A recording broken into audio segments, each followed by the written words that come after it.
right, this funny looking piece is the over-under saddle, we call it, kind of appropriately named for, kind of looks like a saddle. What you do with this is you come over to the base with the post here, and we're going to slip it right on. Now, when you put this onto the base, if you'll turn it sideways, you'll be able to turn the screw a little easier. As with all of the pieces, the screws are very easy to use, but if you turn it sideways like this, what we want to do is we want to turn the saddle so that it's 45 degrees to the target line. Obviously, that would be 90. This is 45. Then we're going to tighten it down. Once I have that in place, now what we're going to do is we're going to slide the base. We're going to slide the base over and tie, if you'll take your backswing just to this point here. And what we're going to do is we're going to put the tire or the saddle far enough out so that the hosel has to just miss it on the outside edge.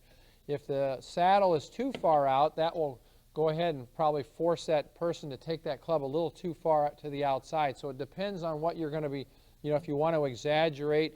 Go ahead and try to take it to the inside. You can see he's going to get immediate feedback there. Also, go ahead and set up. Once you get the club moving back, the person moving back to where the hosel is just on the outside edge of the tire, and we have that properly placed, and we'll set that in. Now the other adjustment is over here, and this moves the saddle in and out.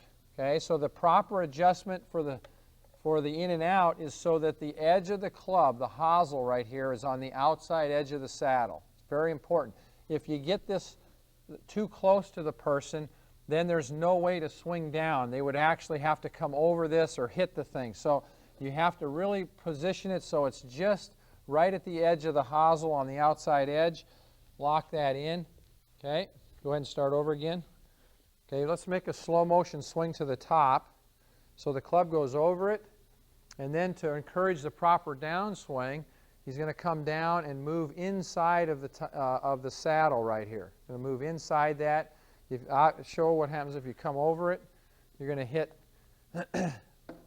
the club is going to bounce off of it, all right?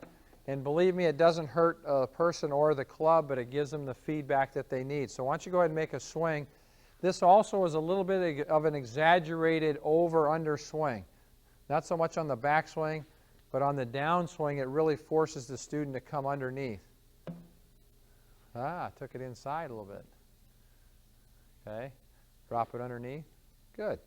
All right, so this is very effective at getting the student to work on the downswing down into this part of the downswing.